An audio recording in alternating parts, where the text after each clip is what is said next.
Kita buka Alkitab kita di dalam Injil Yohanes pasal yang ke-21. Injil Yohanes pasal 21 dari ayat 1 sampai dengan ayat yang ke-19. Saya pernah menyampaikan ayat 15 sampai dengan 19, kita baca dari ayat 1 sampai dengan ayat yang ke-19.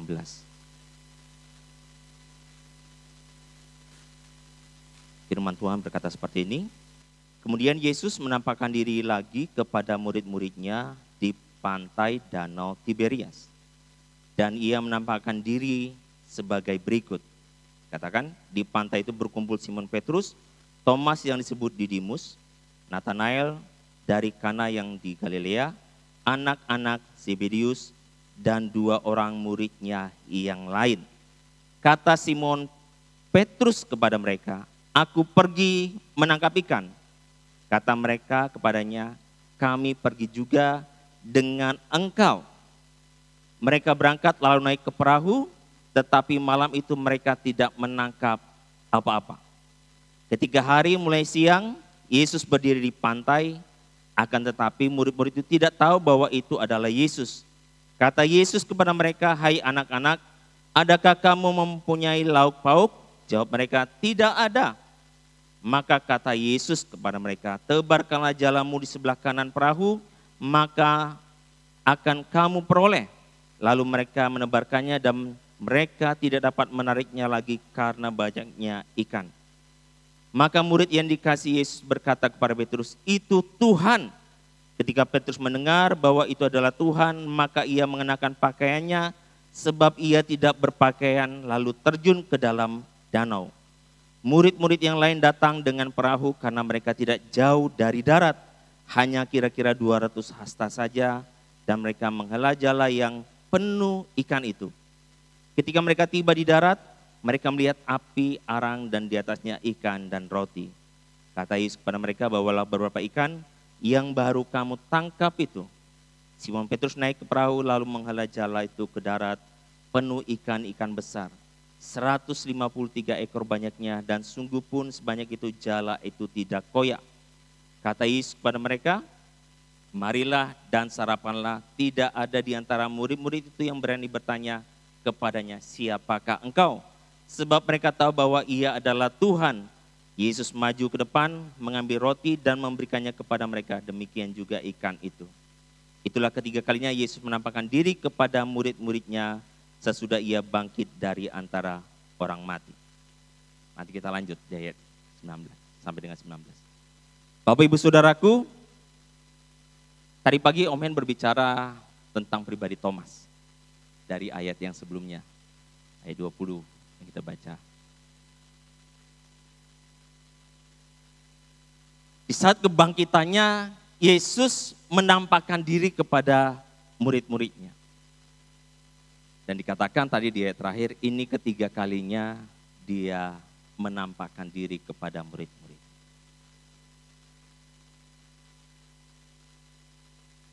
Sore hari ini saya ingin berbicara tentang kebangkitan Tuhan Yesus itu memulihkan setiap kita. Amin. Kebangkitannya memulihkan.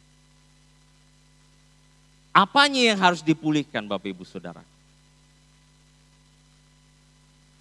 Kalau kita lihat dari ayat 20, dari pasal 21 ini, tidak ada hal yang sebenarnya berbicara tentang memulihkan. Tapi ada hal yang menarik saat kita balik ke pasal sebelumnya di pasal 16. Sebelum penyaliban terjadi, Tuhan Yesus itu berkata kepada murid-murid, "Kamu ini semua nanti akan tercerai-berai." Pasal 16 ayat 31-32. Kamu nanti semua akan tercerai-berai dan meninggalkan aku seorang diri.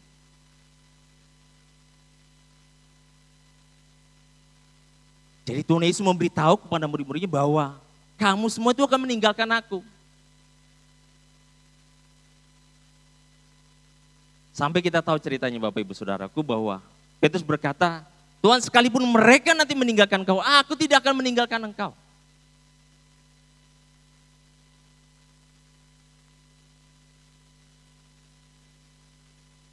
Dan di Yohanes 21 ini kita melihat, setelah kebangkitannya Yesus menampakkan diri kepada setiap muridnya. Dan di Yohanes 21 ini untuk ketiga kalinya Yesus menampakkan diri kepada murid-murid.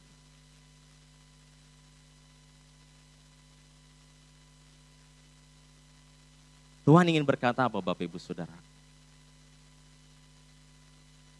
Di balik setiap situasi yang terjadi, biarpun terkadang sering hati kita itu lari daripada Tuhan.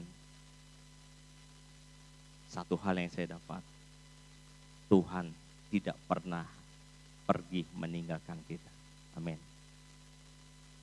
Dia tidak pernah pergi meninggalkan kita.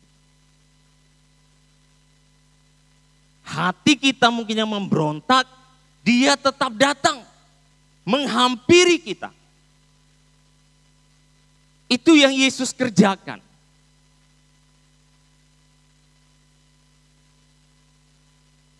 Hal yang pertama yang dapat kita lihat, Bapak Ibu Saudaraku,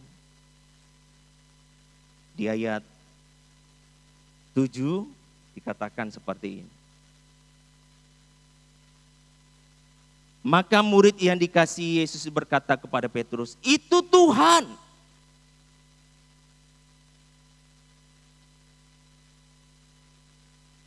Itu Tuhan. Dan ayat 12 dikatakan, kata Yesus kepada mereka, marilah dan sarapan.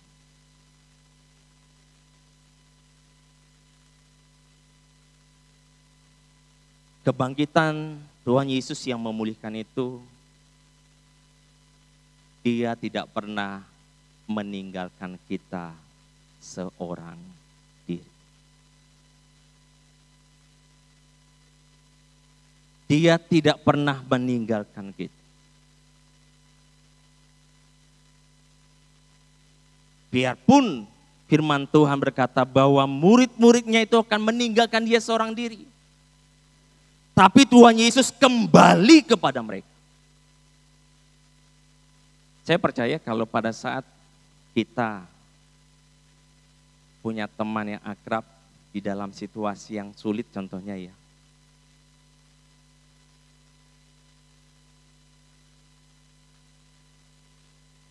Dan kita benar-benar sudah sangat-sangat terjepit. Dan kita berkata, tolong bantu aku. Terus kita ternyata tidak mendapatkan respon yang sebenarnya kita harapkan. Dia malah pergi meninggalkan kita. Contoh ya, ini contoh Bapak Ibu Saudara. Dan saat Allah sudah tolong, tiba-tiba teman ini kembali, apa respon hati kita?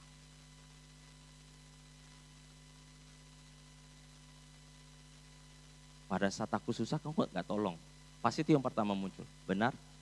Benar apa salah?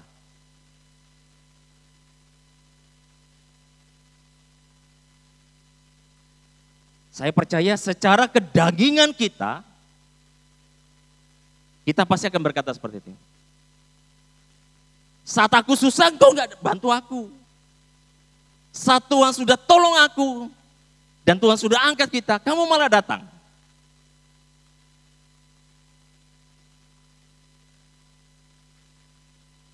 Tapi apa yang dilakukan Tuhan Yesus, di balik setiap hal apa yang sudah dilakukan setiap murid kepada pribadinya, Tuhan Yesus itu hadir di dalam hidup mereka.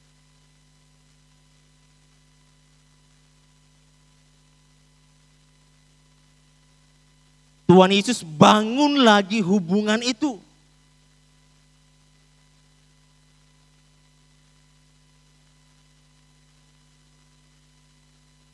Sesuatu yang hilang karena mereka meninggalkan Yesus Tuhan.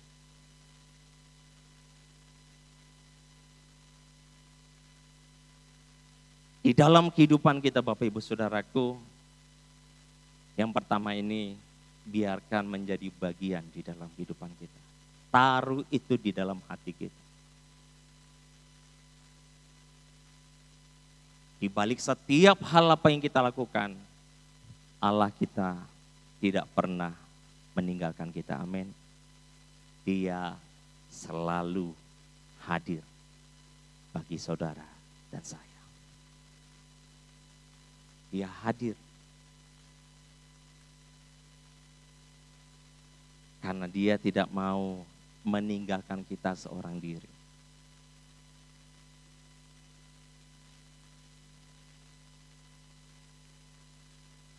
Itu yang Tuhan Yesus lakukan kepada murid-murid. Di balik sikap mereka, di balik setiap ketakutan mereka, dengan apa yang harus dihadapi Yesus, Tuhan kita menerima kita itu apa adanya.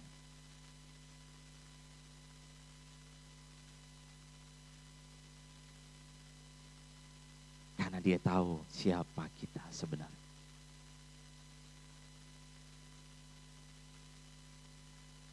Itu yang Yesus Tuhan kerjakan di dalam kehidupan kita.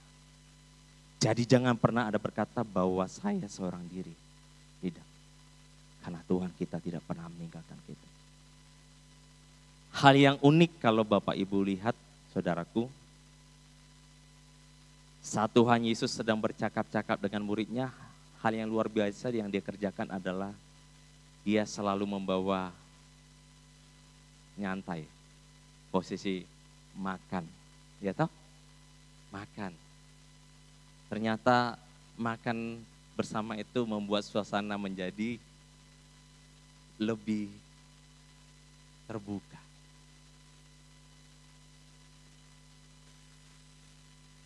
Yesus makan bersama dengan murid-muridnya. Saat dia menampakkan diri yang ketiga kalinya kepada mereka.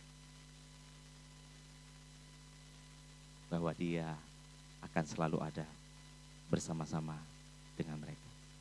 Yang kedua Bapak Ibu Saudaraku. Yang kedua kita lihat dari seorang pribadi. Yang Tuhan Yesus taruh harapan yang begitu besar. Yaitu Simon Petrus. Karena kalau kita lihat ayat yang kita baca tadi, dengan murid-murid yang lain, Tuhan Yesus hanya berkata hal yang biasa. Tapi kepada pribadi Simon Petrus, Tuhan Yesus membuat hal yang berbeda.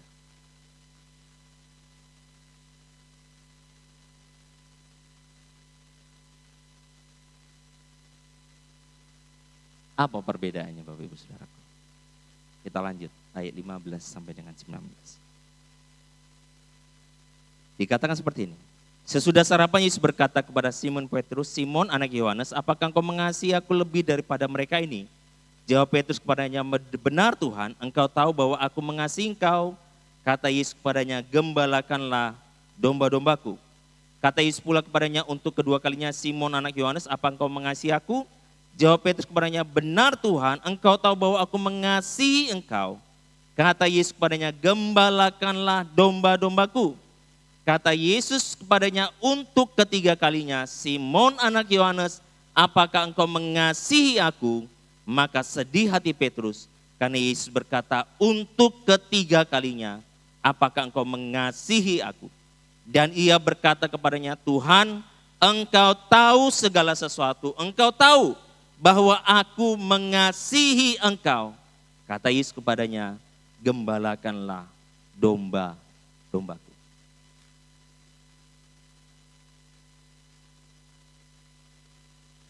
Ada hal yang menarik di dalam percakapan antara Tuhan Yesus dan Simon Petrus. Kenapa Tuhan Yesus dari ayat ini sangat concern kepada Simon Petrus. Bapak Ibu Saudaraku, kalau kita baca saat Petrus berkata, Tuhan, sekalipun mereka semua ini meninggalkan Engkau, aku sekali-kali tidak. Tuhan Yesus berkata kepada Simon Petrus, sebelum ayam berkokok, engkau telah menyangkal aku 3 kali.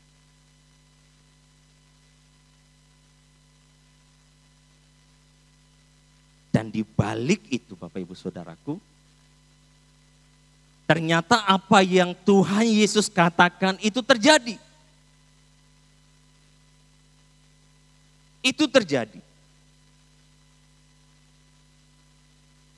Kalau kita baca di dalam Matius 26 ayat 75. Pada saat Petrus sudah menyangkal Tuhan Yesus dan ayam berkokok, maka firman Tuhan berkata, maka teringatlah Petrus akan apa yang dikatakan Yesus kepadanya. Sebelum ayam berkokok, engkau telah menyangkal aku 3 kali. Terus apa Bapak Ibu Saudaraku? Tidak hanya berhenti di situ. Dikatakan, lalu ia pergi keluar dan menangis dengan sedihnya. Lalu ia pergi keluar dan menangis dengan sedihnya.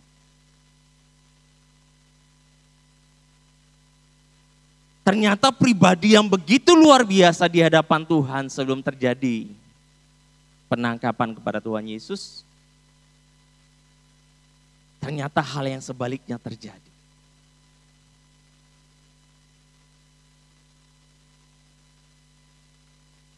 Bahwa Petrus menyangkal Tuhan Yesus. Tapi hal yang luar biasa Bapak Ibu Saudaraku, di balik situasi yang terjadi, ternyata Petrus itu menangis. Ternyata keberanian dia, perkataan dia di hadapan Tuhan tidak sebanding dengan kenyataan yang terjadi.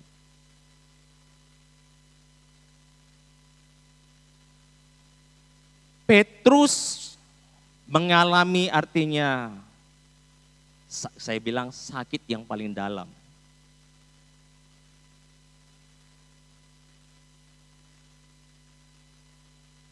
Karena dia, tanda kutip Bapak Ibu Saudaraku, mengkhianati gurunya sendiri, Tuhannya sendiri. Sehingga Tuhan Yesus harus datang. Saya tidak tahu apa yang terjadi di dalam kehidupan kita pribadi lepas pribadi. Apakah ada situasi di dalam kehidupan kita yang membuat kita mungkin menjerit di hadapan Tuhan, yang membuat hati kita begitu tersakiti,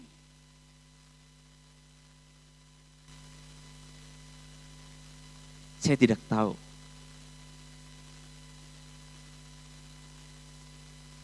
Tapi saya mau katakan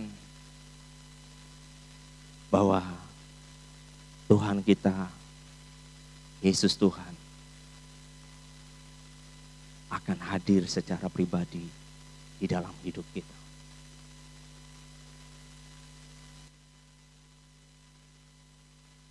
Makanya dikatakan dari 15 sampai dengan 17 tadi, Tuhan Yesus membuka percakapan itu.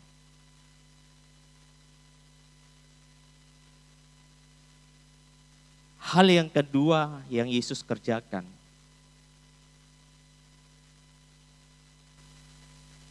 untuk memulihkan, bahwa Tuhan Yesus ingin memulihkan kasih-Nya kita. Dia ingin pulihkan kasih-Nya kita. Petrus yang sudah mengkhianati Yesus Tuhan, bahwa dia dengan begitu beratnya, dia menangis dengan hal apa yang sudah dia lakukan, Tuhan kita itu datang.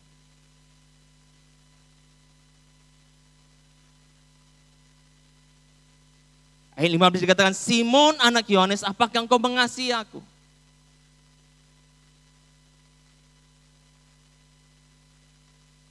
Apakah engkau agape kepadaku?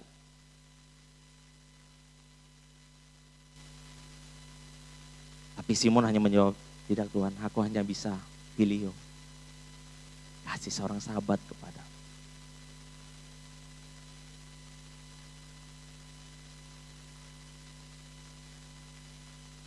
Ayat 16, Tuhan Yesus katakan yang sama. Simon anak Yohanes, apakah engkau agape kepadaku?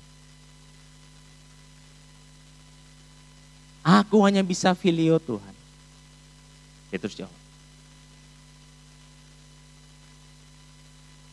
Sampai kita lihat di ayat 17, memang kalau terjemahan kita kasih ya, bahasanya selalu sama ya, kasih. Tanda kutip, Tuhan Yesus seperti menurunkan. Sehingga dia berkata, Simon anak Yohanes, apakah engkau filio padaku? Dan di situ kita melihat di ayat 17 dikatakan, maka sedihlah hati Petrus. Karena filio aja dia tidak bisa. Dia tinggalkan Tuhannya, dia sangkali Tuhannya,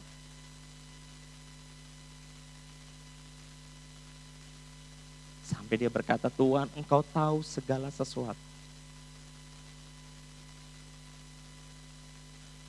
Yang paling dalam.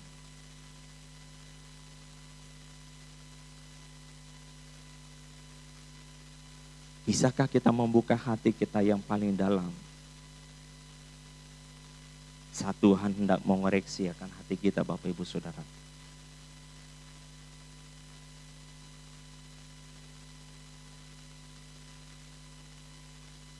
Bisakah kita buka hati ini lebih dalam?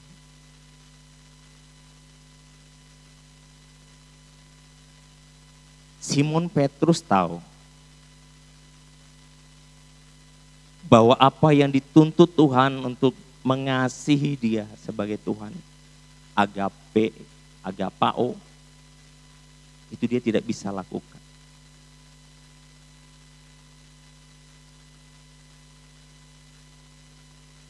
Apa yang sederhana yang bisa kita buka di hadapan Tuhan,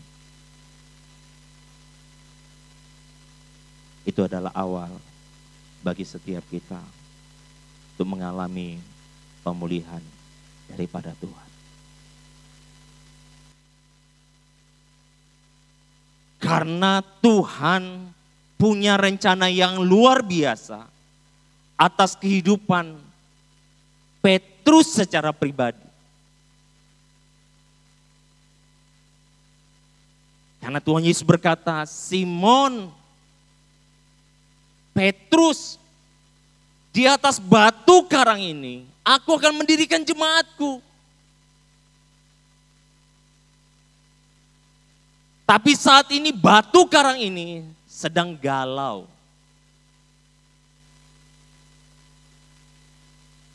Kenapa galau? Petrus pergi kok bersama muridnya yang lain. Aku pengen pergi nih menangkap ikan. Galau sebenarnya loh. Dia sudah mengkhianati Yesus Tuhan, tapi Tuhan hadir.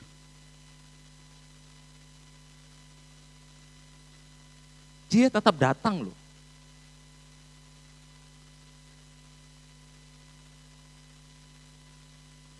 Mungkin kalau bahasa kita sekarang ini, Tuhan aku gak ada muka untuk menghampiri engkau sekarang. Untuk bertatap muka dengan engkau.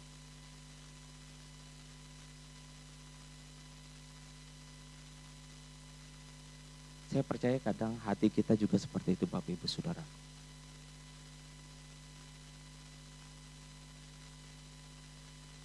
Tapi Tuhan ingin memulihkan yang paling dalam di dalam hati kita. Kasih.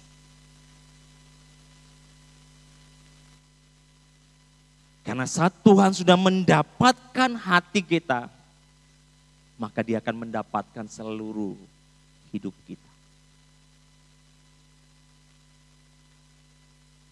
Saat Petrus hanya berkata, aku hanya bisa filia Tuhan.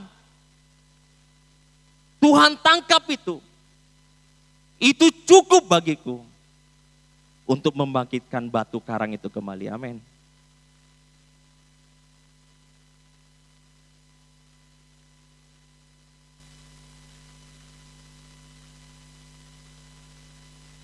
Apa yang bisa kita buka di hadapan Tuhan sore hari ini?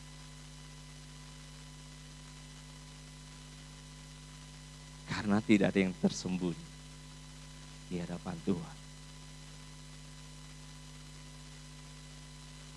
Yang terakhir Bapak Ibu Saudaraku,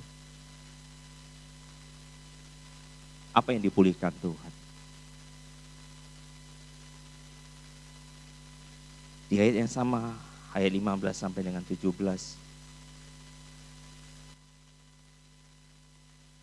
Sesudah sarapan Yesus berkata kepada Simon Petrus, Simon anak Yohanes, apakah engkau mengasihi aku lebih daripada mereka ini? Jawab Petrus kepadanya, benar Tuhan, engkau tahu bahwa aku mengasihi.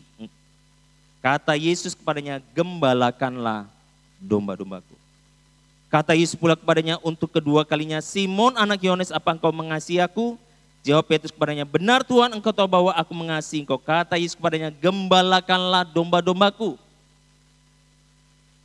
Yang terakhir kata Yesus kepadanya untuk ketiga kalinya, Simon anak Yohanes, apa kau mengasihi aku?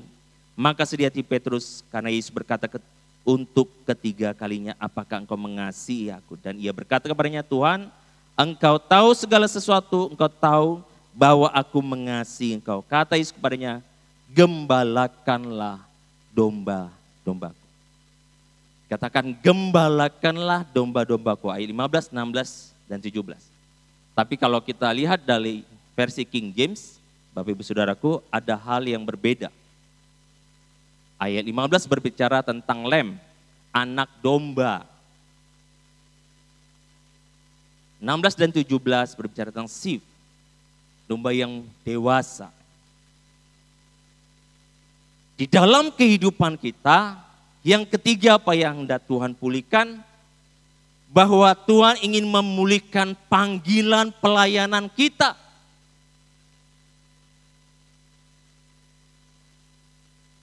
Karena Simon Petrus batu karang itu di mana gereja Tuhan harus berdiri, harus menggembalakan jiwa-jiwa. Anak-anak domba, mereka yang baru, bahkan mereka yang dewasa.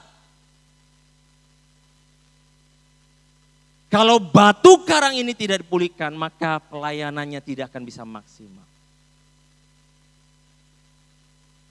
Kalau kasihnya tidak didapatkan, hatinya tidak didapatkan, maka gereja Tuhan itu tidak akan bisa berdiri kok.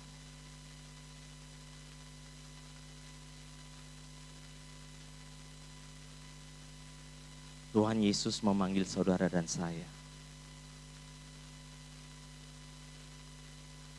untuk kita ada di dalam panggilan kita untuk melayani Bapak Ibu Saudara. Amin. Kita bukan penonton, kita pelayan.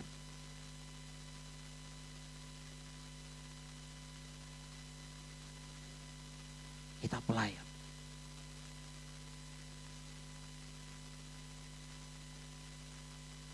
Maka Tuhan pulihkan panggilan Petrus yang batu karang itu. Supaya gereja Tuhan bisa berdiri dengan kokoh. Hal yang sama Tuhan perhadapkan kepada saudara dan saya.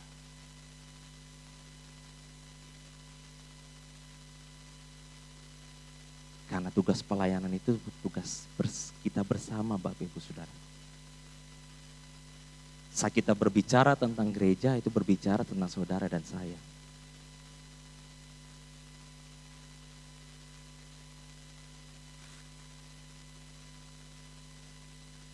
Dan gereja itu harus dipulihkan.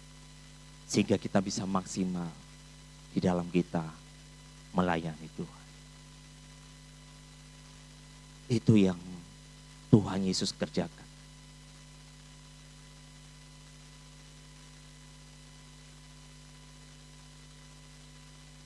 Jadi apapun yang terjadi di dalam kehidupan kita, Tuhan mau bahwa kita bisa maksimal di dalam panggilan pelayanan kita di hadapan Tuhan. Menggembalakan jiwa-jiwa yang Tuhan percayakan.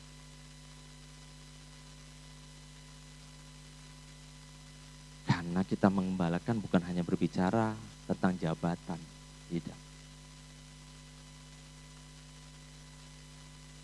Saat kita ada di dalam komunitas sel, kita punya orang-orang, teman-teman yang luar biasa. Mereka juga orang-orang yang harus kita layani.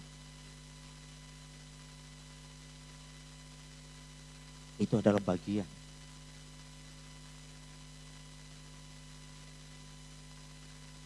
Jadi setiap sisi di dalam kehidupan kita, mereka yang membutuhkan pelayanan kita, kita harus bergerak di dalam. Itu yang Tuhan mau. Jadi kebangkitannya memulihkan kita. Mengingatkan kita kembali bahwa kita tidak pernah ditinggalkan seorang diri. Amin. Kebangkitannya memulihkan kita, memulihkan kasih kita. Kita yang sudah memberontak, mungkin hati kita yang begitu sakit. Dengan setiap hal yang terjadi dalam kehidupan kita, Tuhan pulihkan. Ketiga, Dia pulihkan panggilan pelayanan kita. Sehingga kita bisa bergerak